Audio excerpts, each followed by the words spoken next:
Hi guys, it's me again. This is Rusty 78609 in Central Texas, and I'll be getting in the picture here in just a second. And I got another comment. Let me introduce myself. My name's Rusty. My channel on YouTube is Rusty 78609. I live in Central Texas, USA. I full-time RV and I go camping in a Prius every now and then. At least I have for the past 3.5 years. I full-time RV, I see it's been 22 years, yeah, at least, maybe more.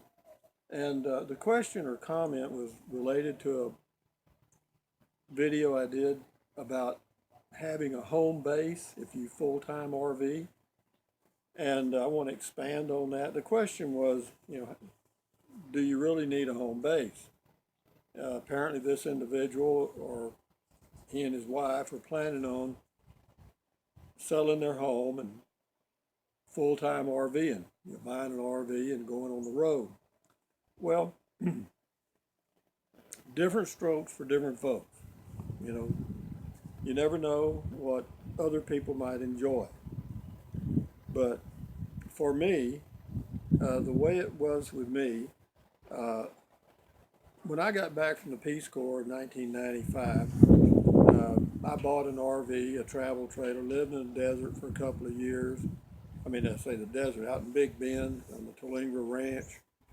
And, and I traveled and went to different places. In 1997, 98, I taught for school 1 year in Refugio, Texas, and I had my RV parked at a little place in Goliad, Texas. And then after that 1 year of teaching, they fired me.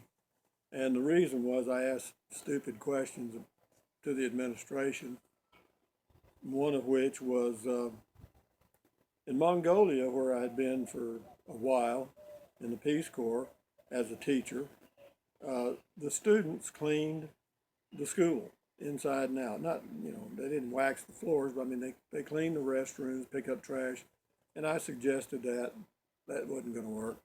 They also didn't have lockers, and the reason they didn't have lockers was because the students came in the morning into the classroom. The books were already in their desk, and they stayed in that one classroom the entire day. And when it was time to change subjects, the teacher would close their briefcase and go to another classroom. How genius. Instead of having 1,000 students rushing to get from one end of a gigantic building to another, you have 50 teachers moving to different classrooms. But anyway, enough said about that. After that, I stayed in RV parks, moved up to the hill country, and stayed in a new RV park on Buckhannon Dam.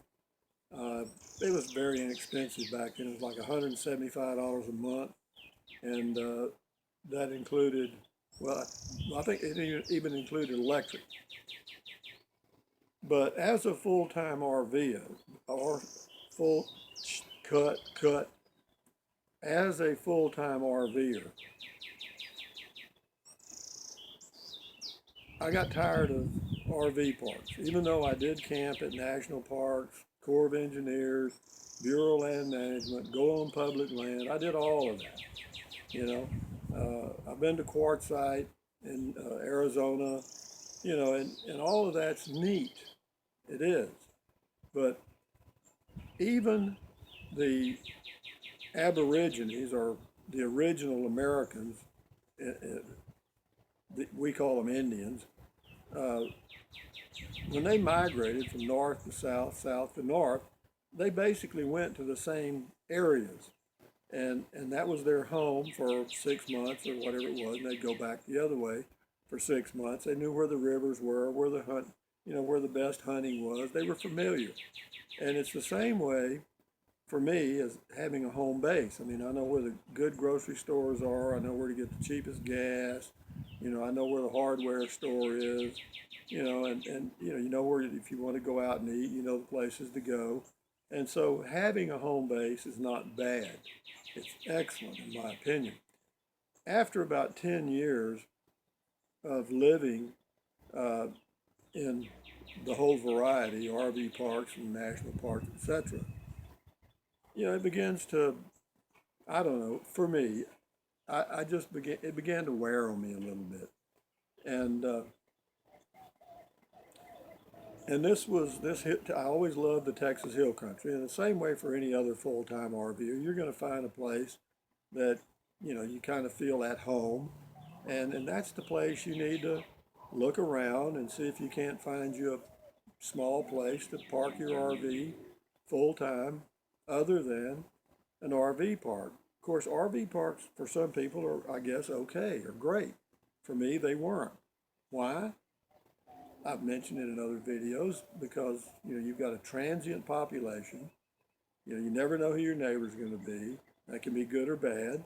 But if you have your own place, uh, consistency or predictability is very important to humans. We love things to be predictable. And I'm one of those things called a human. And so, how much does it cost? Believe me, depending on where you want to live, you could find a home base and have water, electric, and septic. I would say for under $15,000, and most of that you could finance through owner financing on the property. And if you can find a place that has those things, you're just ahead of the game. And that way you've got a place. Then whenever it's too hot, like in Texas, you can go up north, northwest, up into Santa Fe, Taos, New Mexico, Colorado. Pagosa Springs is okay. There's all kind of places to go when it's hot. And then, drift around and come back to your home base in the winter. That's pretty much what I used to do. But I just wanted to expand on my original video about having a home base, in that it's not expensive. That's one. Number two, the way to acquire a home base, you got to look. Be careful. If the property's in a homeowners association or a property owners association, know what the restrictions are. If there are other travel trailers, motorhomes parked in the area, you're probably okay. If not, beware. Now, if you get outside into an area that's totally undeveloped, raw land, where there's no water, no nothing, bear in mind that you're not going to be able to pick your neighbors. In other words, you may buy you a very private spot, and a few months later, somebody move in something that you don't really agree with. Could be a hog farm, and that's kind of I shouldn't say that. That's probably not going to happen. If there's not a hog farm there now, there probably never will be. But just be aware. And anyway, I was just thinking about the home base thing, and I remember what I went through. I enjoyed being on the road. I still do. I really do. I still look forward to what's around the next turn, over the next hill, meeting new people, etc., etc., etc. That's what makes life fun. But having a home base for me is nice. I mean, of course, I'm not going to say I was lucky. If you plan it and then you execute it, it's not luck. You did it. Okay.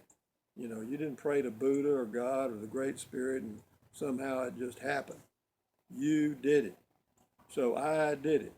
And the place I have is very private. Unfortunately, there's nothing available in this area, or I'd suggest it.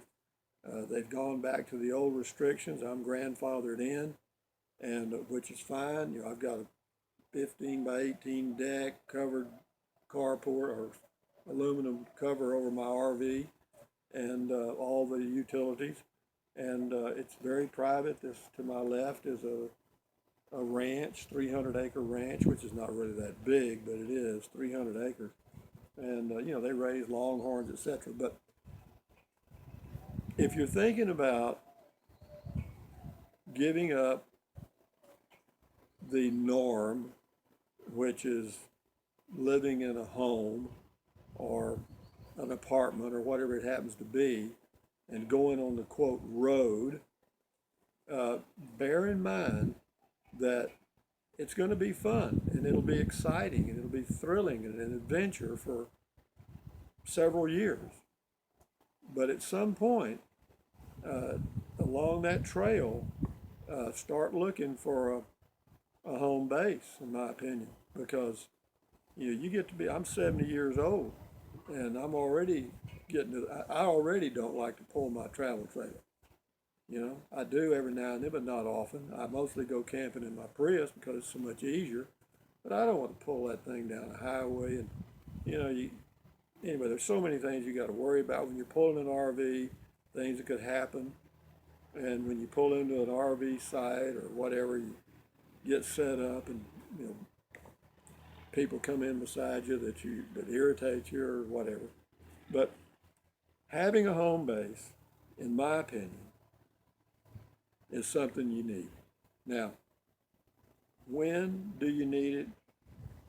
If you've reached if you're full-time RVing and you're in your middle 60s or approaching that, in my opinion, which is worth this right here, you might start looking for home base if you don't already have one, because you're going to get burned out on that having to move all the time. I guarantee you. And having a home base will enable you to relax for several months in a nice, comfortable spot that you know. And then if you want to go traveling for a few months at a time, fine. Or a month at a time, fine. But again, this whole video was started by one comment about my video about having a home base. And I'm just expanding on it. Again, this is Rusty. Rusty78609 is my YouTube channel. All lowercase, no spaces. And it's a beautiful day in Central Texas. This is March the 24th, 2016. Right now it's about, I'm going to say 5:30 p.m. Maybe a little less. But anyway, enjoy your day, and I'll enjoy mine. And I did a video earlier about the Colorado River near where I live. And in that video, I explained why I end my videos. Well, I didn't explain why. Thumbs up, thumbs up, thumbs up.